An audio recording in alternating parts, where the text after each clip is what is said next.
Hello everyone, Nick here, and I am bringing you a Retron 5 unboxing and demonstration video. Now this is going to be on both channels, the Hacker Raid channel and the Famicom Raider channel. But be sure to check out the Famicom Raider channel for all future Famicom and retro gameplays and reviews. So let's get into the unboxing. Here we have the Retron 5. Now this comes in two different colors, the silver with black and purple scheme, and there's also a solid black with the blue door scheme also. So instead of having the silver parts, it'll all be black. Now, from the front, we have a Game Boy and a Game Boy Advance port, and we also have the power button, but there is no reset button at all. On both sides, we have these nice dust covers that cover up our controller ports. We have the Super Nintendo, Super Famicom port. We have the NES and Famicom port. And finally, we have the Sega Genesis and Sega Master System and Mega Drive port. Right there. Now this is on both sides. So if you're doing two players, you're going to want to have this in the middle with open space on both sides for your cords to plug in and come around. So this is not something you can place up against the wall.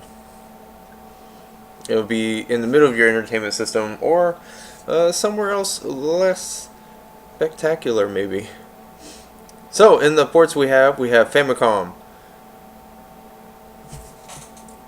NES, Super NES, Super Famicom right here, and Sega Genesis and Master System Mega Drives. You can also do the Mega Drive attachment and it will work. In the back there's a cubby that you can place your controllers. And on the back side we have our power, we have a USB connector, HDMI, and micro SD card slot. On the bottom we have rubberized peg legs to raise it off the table, and we have a ventilation along with the Retron 5 badge. Now what's great about Retron 5 is it does HDMI and it upscales all your things to HDMI, so it'll fit your new TVs perfectly. Now the controller it comes with is very cheap, very flimsy. It has a lot of little clicky off sounds that seems like it'd be good, but I would stick with the regular controllers because it does feel kind of wonky. See, the bottom has little grooves there. I guess your fingers fit like mine are.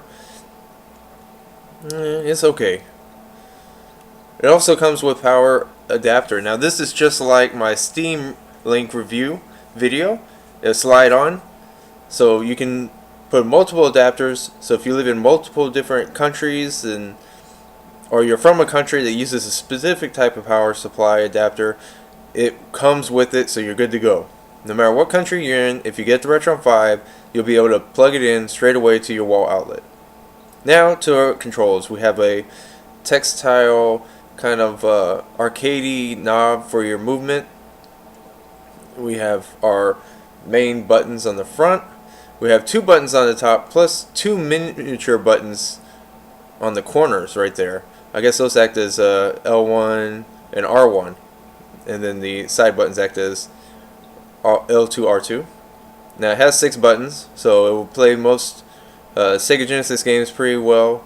It is designed to play all platform games, but as an added surprise with the Retron 5, you can actually use any controller you want to play any game you want. Yes, you can. I could play any game on the Retron 5 library with that Super Famicom controller you see in front of you right there at the bottom of the table. Like I said, Mega Drive adapter works perfectly with this. So if you're looking for an all-in-one, this is the system to get. Now it is priced pretty high. Check your local retailers for pricings. Amazon's a good place to start. So, yep, it works with your original controllers. Just remember, if you're using the Super Famicom controller, it is not very long. In Japan, rooms are small, and so most kids played right up on the TV. They weren't like Americans where we sit on the couch and the TV's way over there. So, if you get Super Famicom controllers, get ready to either get extenders or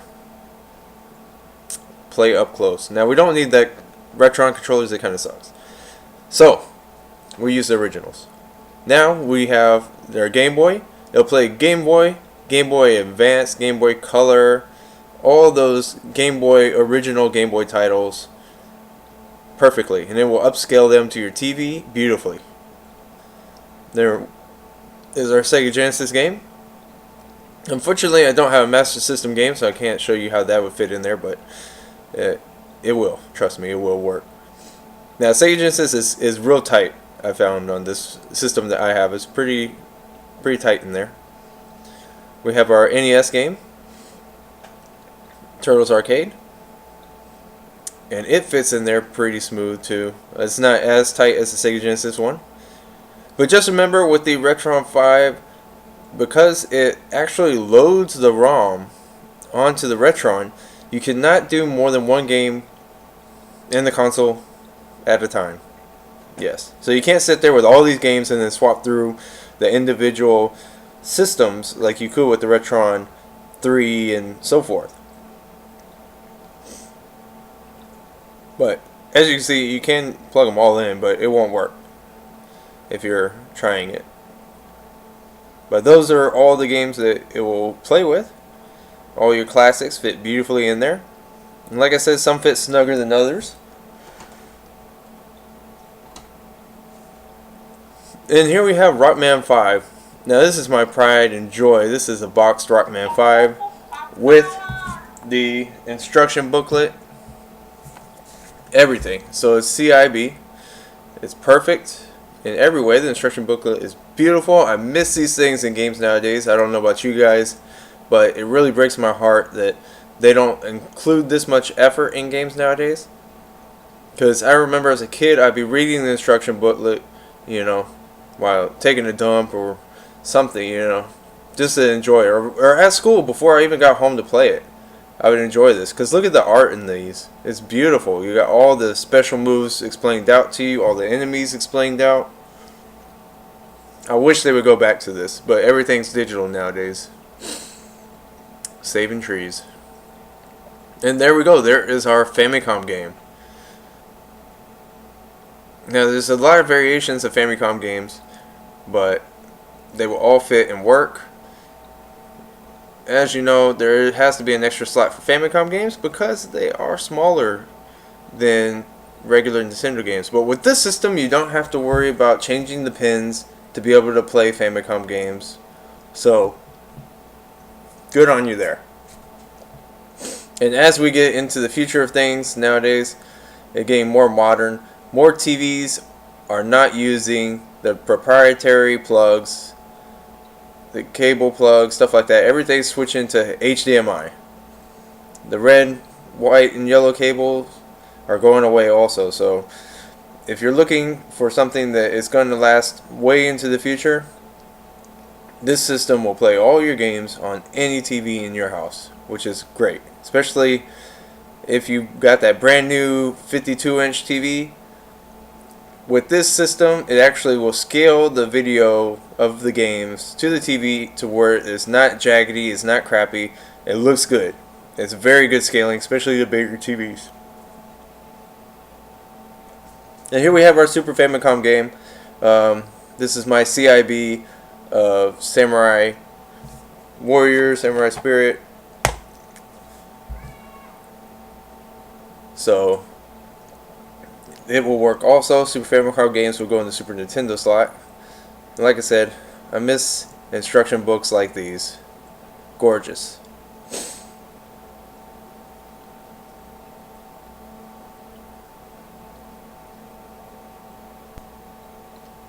Alright, so that concludes this video, guys. Thank you for watching. If you want to see the rest of the video, the comparisons and the actual demonstration, check out my other channel, Famicom Raider. The link will be in the top corner of my main page on Hacker Raid channel, or you can just go into the search menu and search the Famicom Raider. Thank you guys for watching. I hope you like it. Please subscribe to both my channels for all future updates. Thank you.